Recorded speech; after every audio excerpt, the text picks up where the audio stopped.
믿음을 가지고 신앙생활을 하다 보면 난제를 만납니다. 잘 풀리지 않는 문제입니다. 아마도 대표적으로 풀리지 않는 문제는 하나님은 정의로우신가라는 질문일 것입니다. 하나님이 정의로우시다면 왜 저렇게 악인은 많고 또 악인은 득세할까? 하나님이 정말 정의로우시다면 왜 악인은 번성할까? 반면 하나님이 정의로우시다면 왜 의인은 이렇게 힘들게 살아가며 고난당할까? 이 질문과 비슷한 질문도 있습니다. 그것은 하나님은 신실하신가입니다. 신실한가는 믿을만한가라는 뜻입니다. 하나님은 신실하신가? 이 질문은 주로 고통 속에 던집니다. 하나님이 나의 아버지시고 그 아버지의 하나님이 믿을 만한 분이시라면 왜 하나님은 자녀인 나를 이런 고통 안으로 밀어 넣으시고 또 이 고통에서 하루속히 건지시 않으신가? 고난이 올 때 이런 질문이 나오죠.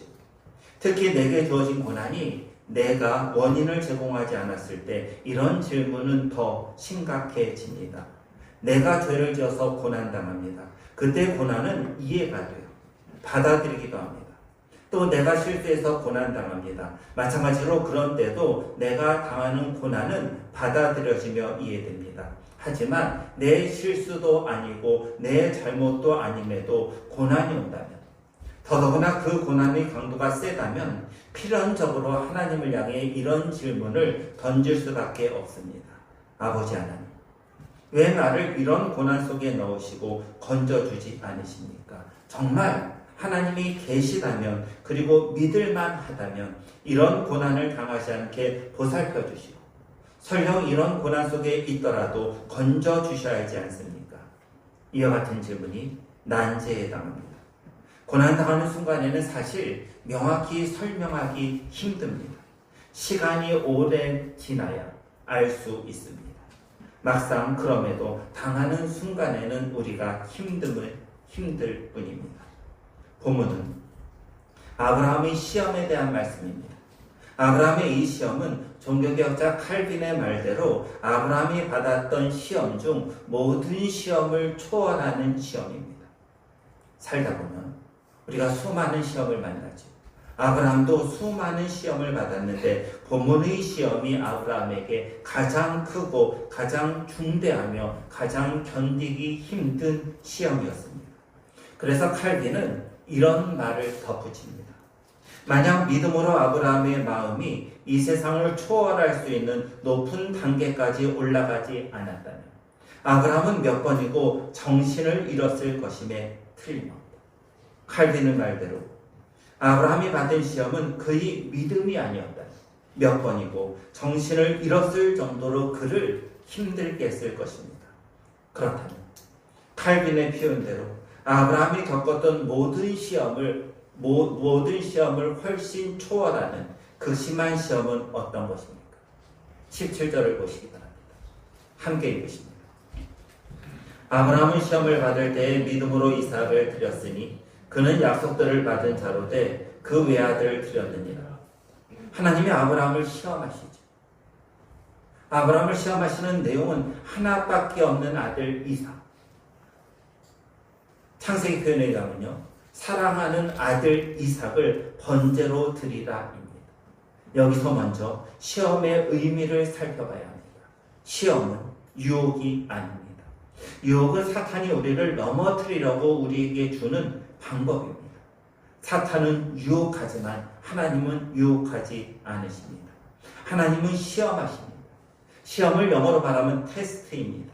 일정한 기준을 세워놓고 그 기준에 따라 테스트합니다. 이 기준을 넘어서면 합격입니다. 불행히도 정해진 기준을 넘어서지 못하면 불합격입니다. 시험을 봐요. 예를 들까요? 운전면허 시험이라고 하죠. 운전면허 시험에는 기준이 있어요. 그 기준을 넘어서면 합격입니다. 그렇게 합격을 하면은 운전면허를 받습니다. 그 기준을 넘어서야지 합격이고 운전면허를 받는 것입니다. 그때 사용하는 방법이 바로 테스트입니다. 중요한 것은 이 시험, 테스트예요. 테스트 안에는 훈련하다는 의미가 들어있다는 것입니다. 그러면 하나님은 시험을 통해서 우리를 훈련하십니다. 시험에는 주체가 있습니다. 시험을 하는 주체는 누구인가? 기준을 정하고 기준에 도달했는가, 그렇지 않은가를 판단하는 주체, 판단하는 분은 누구인가? 하나님이십니다. 훈련시키는 분도 하나님이십니다. 마치 학교에서 시험 문제를 내는 분이 선생님이고 시험을 보는 사람이 학생이라면 하나님이 시험하시고 시험하는 대상은 아브라함입니다. 그렇게 시험을 통과하면 내가 기준에 도달했다는 것을 스스로 알게 됩니다. 시험을 통과하는 순간 내 실력이 어느 정도인가를 알게 된다는 것입니다. 마치 학생이 학교에서 시험을 봐요. 그리고 시간이 지나 시험 점수표를 받아요. 그때 학생은 내 실력이 어느 정도인가, 그 점수를 통해 알게 되듯 하나님이 지금 아브라함을 시험하시고 우리를 시험하시는데 이 시험을 통과하면은 과연 내 믿음은 몇 점인지, 내 신앙을 알게 된다는 것입니다. 결론적으로 하나님은 시험이라는 수단을 통해 우리의 믿음을 강화하고 그것이 훈련하는 거죠. 그리고 시험이라는 수단을 통해 믿음을 검증, 너희 믿음은 몇 점인가를 검증하는 것입니다. 하나님이 아브라함을 시험하십니다. 시험의 내용이 뭐죠? 창세기 22장 2절에 의하면은 이삭을 번제로 드리라입니다. 여러분, 번제는 어떤 제사인가요? 레위기에 의하면은 번제는 제물을 모두 불살라 하나님께 바치는 제사입니다. 번제의 과정을 봐야 돼요. 번제의 과정은 먼저 제물을 죽입니다. 그 다음 과정은 이 제물 안에 있는 피를 모두 다 쏟아내요. 그렇게 피를 모두 다 쏟아낸 다음에 이 제물의 가죽을 벗깁니다. 그리고 나서 이 제물의 부위를 자릅니다. 마지막 과정은 그렇게 부위를 자른 이 제물을 하나님께 모두 불태워 드리는 제사가 번제입니다. 여러분, 시험의 내용을 다시 한번 생각해 보시기 바랍니다. 아브라함의 아들 이삭을 죽여야 돼요. 죽이는 것 쉽지 않습니다. 그렇게 죽인 후 아들의 몸에서 피를 뽑아야 돼요. 아들의 겉에 있는 가죽을 벗겨야 하며 그리고 아들의 각 부위를 잘라야 합니다. 마지막에는 그 아들이 불탄 것도 보아야 합니다. 번제는 제물이 불탈 때 연기가 하늘로 올라가면 하나님이 이 연기를 기쁘게 받으시는 향으로 표현합니다. 아브라함이 아들 이삭을 번제로 드린다는 것은 번제의 모든 과정을 거친다는 뜻입니다. 하나님이 아브라함에게 주신 이 시험은 절대 쉬운 일이 아닙니다. 사실 17절 안에는 아브라함이 시험을 따르기에는 쉽지 않은 모순이 숨겨져 있습니다. 첫 번째 모순은 하나님의 속성 또는 하나님의 본성, 하나님은 누구신가에 대한 문제죠. 이 17절은 하나님의 속성과 모순됩니다. 하나님은 어떤 분이신가요? 사랑의 하나님이십니다. 출애굽기 34장 6절은 하나님에 대해 이렇게 말씀하십니다. 여호와께서 그의 앞으로 지나시며 선포하시되 여호와라 여호와라 자비롭고 은혜롭고 노하기를 더디하며 인자와 진실이 많은 하나님이라. 하나님이 어떤 분이신가? 하나님의 속성은 또 무엇인가? 자비롭고 은혜롭고 노하기를 더디하며 인자와 진실이 많습니다. 여기서 인자는 영어로 이야기하면 love, 사랑입니다. 하나님은 사랑이 많으신 분이십니다. 오죽하면 요한일서 4장 8절에는 하나님의 이름, 하나님의 속성이 나와요. 여러분, 요한일서 4장 8절에 나와 있는 하나님의 이름이 뭡니까? 하나님은 사랑이십니다. 하나님은 사랑이십니다. 그 사랑의 하나님이 아브라함에게 아들 이삭을 번제, 제물로 바치라 하십니다. 대단한 모순이죠. 그래서 리처드 필립스는 이런 질문을 던집니다. 사랑의 하나님, 선하신 하나님이 어찌 아버지에게 아들을 죽이라고 하실 수 있습니까? 사랑의 하나님과 아들을 죽이라는 하나님은 대단히 모순됩니다. 조금 더 이 부분을 성경을 전체적으로 좀 보아야 할 것 같습니다. 성경을 보면은 하나님이 대단히 싫어하는 우상이 나옵니다. 하나님은 모든 우상을 싫어하시지만은 특별히 강조해서 증오하는 우상이 나옵니다. 몰렉 혹은 몰록이라는 우상입니다. 성경을 보면 때로는 밀곰이라는 말로도 표현돼요. 몰렉은 이스라엘에 위치하는 가나안 지방 및 북아프리카 일대에서 숭배하던 우상이었습니다. 몰렉은 날카로운 뿔을 가진 수소나 염소의 머리를 가진 것으로 묘사됩니다. 이 몰렉을 섬기는 자들은 인신제사 또는 인신공양이라고 부르는데 자기의 자식을 제물로 바쳤습니다. 몰렉에게 제사는 상에는 7개 정도의 구멍이 있었어요. 그런데 순서대로 밀가루, 암양, 암소, 산비둘기 등을 넣고 마지막 7번째 구멍에는 인간 아이를 넣었어요. 자기의 아이를 넣는 거예요. 그리고 불을 지핍니다. 아이는 뜨거움에 몸부림치며 아궁이로 떨어져 타죽어요. 이때 아이는 비명을 지어요. 그러면 이 비명 소리를 듣지 않기 위해 어떻게 하는가? 기록에 의하면은요, 북과 나팔을 쳤다고 합니다. 상상을 초월하죠. 아이를 죽이면서, 아이를 불태워 죽이면서 이 비명 소리를 듣지 않기 위해 북과 나팔, 북을 치고 나팔을 울린 것입니다. 하나님은 자식을 제물로 바치는 몰렉을 아주 증오하셨어요.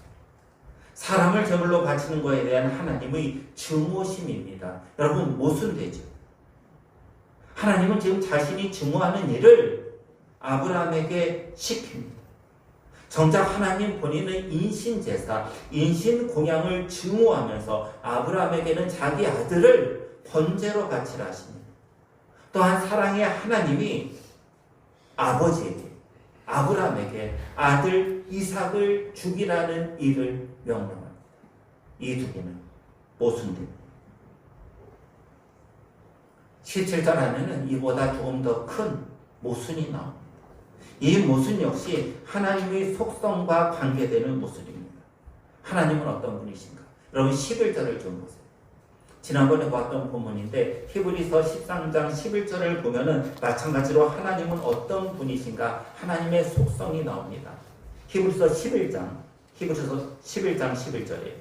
히브리서 11장 11절을 보면은 하나님은 어떤 분이시죠? 11장 11절을 보면 하나님은 미쁘신 분이십니다. 미쁘다는 말의 뜻은 신실하다, 진실하다, 믿을만하다입니다. 여러분, 하나님은 신실하십니까? 하나님은 정말 우리가 믿을만한 분이십니까? 최소한 17절만 놓고 보면은 하나님은 믿을만한가라는 질문에 대해 그렇다라고 단정해서 대답할 수 없습니다. 다시 17절을 보세요. 함께 읽겠습니다. 아브라함은 시험을 받을 때 믿음으로 이삭을 드렸으니 그는 약속을 받은 자로되 그 외아들을 드렸느니라. 17절에 나오는 또 다른 모순은 시험과 약속 사이의 모순입니다. 하나님은 아브라함을 시험하시지. 시험의 내용이 뭐였는가? 단 하나밖에 없는 아들을 번제로 드리라는 시험입니다. 그 아들 이삭이 누구인가? 17절에 의하면은 약속들을 받은 자예요.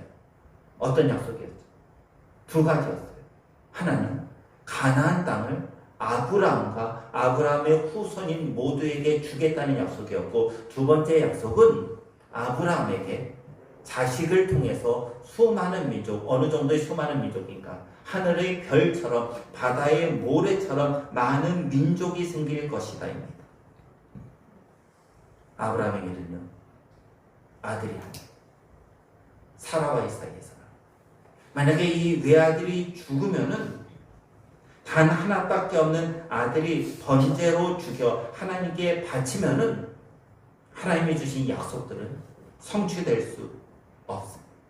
단 하나밖에 없는 아이가 죽으면은 대가가 끊어집니다. 이삭은 아브라함과 사라를 통해 얻은 유일한 자식입니다. 아브라함은 100세에, 사라는 90세에 낳았습니다. 이미 사라는 생리가 끊긴 다음입니다. 기적으로 주신 아들이 이삭입니다. 18절을 보세요. 18절을 보면 하나님은 이미 아브라함에게 이삭에게서 내 자손이라 불릴 자손들이 태어날 것이라고 약속하셨습니다. 그런 이삭이 죽으면 어떻게 하나님의 약속이 성취될 수 있습니까? 그런 이삭이 죽으면 어떻게 이삭을 통해 수많은 자손들이 태어날 수 있습니까? 아들 이삭을 번제로 죽이라 하십니다. 동시에 아들 이삭을 통해 많은 자손이 태어날 것이라고 약속하십니다. 이 둘 사이에는 명백한 모순이 있습니다. 약속의 자손인 이삭을 바치라고 한 하나님의 요구는 하나님의 약속과 정면으로 배치됩니다. 아브라함은 이런 모순 속에서 17절을 보면 믿음으로 이삭을 드립니다. 이삭을 모리아 땅으로 데려가고 결박하여 제단 나무 위에 놓고 칼을 잡고 그렇게 사랑하는 100세에 낳은 아들 이삭을 죽이려 달려듭니다. 추의 흔들림 없이 아들을 향해 칼을 들고 덤비는 매정한 아비 모습입니다.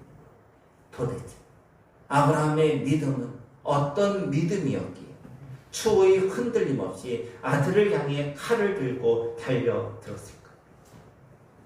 17절에 그 해답이, 19절에 그 해답이 나옵니다. 19절을 함께 읽으십니다. 그가 하나님이 능히 이삭을 죽은 자 가운데서 다시 살리실 줄로 생각한지라 비유컨대 그를 죽은 자 가운데서 도로 받은 것이니라. 19절은 아브라함에게 있었던 믿음에 대한 설명입니다. 아브라함이 믿은 것은 두 가지. 이 두 가지 모두 하나님의 속성, 하나님의 본성, 하나님은 어떤 분이신가와 관련이 있습니다. 첫 번째, 19절에서 아브라함이 믿은 하나님의 속성은 능히 이삭을 죽은 자 가운데서 다시 살리실 줄로 생각한 하나님의 모습입니다. 부활 신앙을 말합니다. 아브라함은 자식의 이삭을 번제로 드리면 하나님께서 능히 죽은 이삭을 다시 살리실 걸로 생각했습니다. 여기서 생각하다는 의미는 확신하다는 뜻이에요. 단순한 추정이 아니라 확고한 믿음을 뜻하는 단어입니다. 아브라함은 하나님께서 죽은 이삭을 능히 살리실 줄로 확실히 믿었습니다. 하나님의 능력에 대한 믿음입니다. 이미 아브라함은 자신이 경험한 하나님의 기적적 능력이 있었습니다. 아내 사라가 생리가 끊어졌음에도 자신과 사라 사이에서 이삭이 태어났습니다. 여러분, 하나님은 어떤 분이십니까? 죽은 자도 살리신 분이십니다. 생리가 끊어진 90세의 사라에게 아들을 주시는 분이십니다. 예수님은 마태복음 19장에서 이렇게 말씀하십니다. 예수께서 그들을 보시며 이르시되 사람으로는 할 수 없으나 하나님으로는 다 하실 수 있느니라. 예수님이 그들을 보시며, 아니 우리를 보시며 똑같이 말씀하십니다. 사람으로서는 할 수 없으나 하나님으로서는 다 하실 수 있느니라. 사람은 할 수 없어요. 그러나 하나님은 다 하실 수 있습니다. 여러분 이 말씀 믿으십니까? 여러분 이 말씀 믿으십니까? 아브라함이 믿은 것은 이것입니다. 사람으로서는 할 수 없는 일. 내 나이 100세, 내 아내 나이 90세, 그것도 아내의 생리가 끊겨진 상태. 도무지 아들을 임신할 수 없는 상태. 사람으로서는 할 수 없는 그 상태에서 기적으로 아들 이삭을 받았습니다. 그렇게 아들 이삭을 주신 하나님이라면, 기적으로 아들 이삭을 주신 그 하나님이라면 능히 내가 이삭을 번제로 죽여도 살리실 수 있다는 믿음이 그에게 있었던 것입니다. 사람으로는 할 수 없는 것, 하나님은 다 하실 수 있다는 믿음이 아브라함에게 있었습니다. 아브라함은 이 믿음으로 이삭을 드립니다. 아브라함은 이 하나님의 속성에 대한 믿음으로 가장 사랑하는 것을 바친 것입니다. 두 번째, 아브라함이 믿은 하나님의 성품이 19절에 나옵니다. 19절을 다시 보시면은 아브라함이 믿은 하나님의 성품은 뭘까요? 하나님은 어떤 분이시죠? 19절 마지막을 보면은 도로 받은 것이라는 말씀이 나옵니다. 도로 받은 것입니다. 이것은 스스로 혹은 자신을 위해 돌려받았다입니다. 아브라함은 이삭을 돌려받았어요. 누구를 위해 돌려받았다? 아브라함 자신 스스로를 위해서 하나님으로부터 되돌려 받은 것입니다. 이 말씀에 의하면 하나님은 아브라함을 위해서 도로 주시는 분이십니다.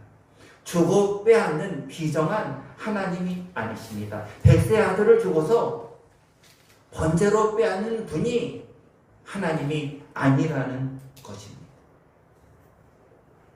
이것은 하나님의 성품을 말합니다.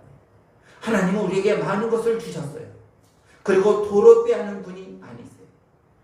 어떤 때는 하나님이 우리에게 주신 것을 가져간 것처럼 보여요. 그런데 자세히 보면은, 나중에 보면은 하나님이 가져간 것을 다시 되돌려 주신 분이세요. 이것이 하나님의 성품이에요. 예를 좀 들까요? 어린아이가 손에 과자 봉지를 들고 과자를 꺼내며 맛있게 먹고 있습니다. 어느덧 과자를 다 먹고 마지막 하나를 꺼내어 먹으려 합니다. 그때 이 모습을 본 아빠가 옆에서 어린아이에게 말합니다. 그거 아빠죠. 어린아이가 과자와 아빠의 얼굴을 물끄러미 바라봅니다. 고민하는 거죠. 잠시 고민하는 듯 하더니 자기 손에 쥔 과자를 아빠에게 줍니다. 아빠는 그 과자를 자기 입을 크게 벌리고 입에 넣는 신용을 하다가 다시 어린아이에게 줍니다. 되돌려주는 거죠. 그렇게 과자를 되돌려주는 아빠의 얼굴에는 어떤 표정이 있을까요? 기쁜 미소입니다. 사랑스러운 미소입니다. 그렇게 먹고 싶은 마지막 과자를 자기에게 준 아이에 대한 대견함입니다. 그 기쁜 미소와 함께 과자를 어린아이에게 되돌려 줍니다. 물론 반대의 경우도 있습니다. 마지막 남은 과자를 그거 아빠에게 줄래? 했을 때 아이가 안 돼! 하고 매몰차고 단호하게 말한 후 자기 입에 쏙 넣는 아이입니다. 그 순간 아빠의 얼굴에는 어떤 표정이 있습니까? 아마도 실망감으로 인해 이런 말을 하고 싶은 표정일 것입니다. 아빠를 못 믿어. 아빠를 못 믿어. 설마 아빠가 너희 것을 뺏어 먹겠니? 아빠가 더 좋은 것을 주면 주지 너희 것을 뺏어 먹는 사람은 아니잖아. 이 예에서 보듯 결과적으로 보면요. 마지막 남은 과자를 아빠에게 준 아이건 마지막 남은 과자를 자신이 먹어버린 아이건 결과적으로 보면은 마지막 남은 과자를 아이가 먹은 것은 똑같습니다. 그러나 그 과정은 하늘과 땅 차이입니다. 하나님은 아빠를 좋아합니다. 아빠를 사랑합니다. 그 사랑하는 아빠가 남은 마지막 과자를 달라고 할 때 물론 잠시 고민돼요. 여러분 고민이 없을 수 없어요. 여러분 생각해 보세요. 하나님이 우리에게 가장 좋은 것을 달라고 하십니다. 그때 고민 안 할 사람 있어요. 하나님께서 아브라함에게 아들 이삭을 번제로 바치라 합니다. 아브라함이 살던 곳에서 번제를 바치는 장소 모리아 땅까지 3일 길이에요. 여러분 아브라함이 이 3일 동안 고민 하나 없었을까요? 아브라함에게 수많은 고민, 수많은 번민이 생깁니다. 아빠가 마지막 남은 과자를 달라고 할 때 그 아이도 고민해요. 그렇게 고민하다가 아빠에게 줍니다. 아빠는 처음부터 성경적 표현에 의하면요. 하나님에 대해 말할 때 태초부터 아빠는 처음부터 아이가 준 것을 자기가 먹을 생각은 추호도 없었습니다. 아이에게 되돌려줄 생각이었습니다. 이것이 바로 시험입니다. 과자를 되돌려줄 때 아빠의 기쁜 미소가 함께 전달됩니다. 반면 자기 입으로 곧장 마지막 남은 과자를 넣은 아이는 아빠의 서글픈 얼굴을 봅니다. 사랑하는 성도 여러분, 하나님은 우리를 시험하십니다. 그 시험은 절대 우리가 할 수 없는 시험이 아닙니다. 우리가 할 수 없는 것을 하라는 하나님은 존재하지 않습니다. 물론 순간적으로 보면은 할 수 없는 일처럼 보일 뿐입니다. 만약 우리가 할 수 없는 일을 하라고 하시면은 그 하나님은 실제 성경에 나와 있는 하나님과 모순됩니다. 하나님의 본성, 하나님의 속성과 모순됩니다. 할 수 없는 일을 하라는 시험이 온다면 믿음으로 응답하시기 바랍니다. 어떤 믿음입니까? 사람으로는 할 수 없으나 하나님으로서는 다 하실 수 있다는 하나님의 속성에 대한 믿음입니다. 하나님은 능히 우리가 할 수 없어 보이는 일도 직접 하십니다. 우리가 죽어도 하나님은 우리를 부활시키십니다. 또한 하나님은 도로 주시는 분이십니다. 우리의 가장 좋은 것을 빼앗아가는 분이 아니라 도로 주시는 분이십니다. 도로 주실 때는 우리가 생각하는 것보다 더 좋은 것을 주시며 기쁨에 겨워하시는 분이 우리 하나님이십니다. 사람이 할 수 없는 것을 다 하실 수 있는 하나님, 도로 주시는 하나님이 우리 아버지인 것에 감사하며 그 하나님을 찬양하는 성도들이 되기를 우리 주 예수 그리스도의 이름으로 간절히 소원합니다.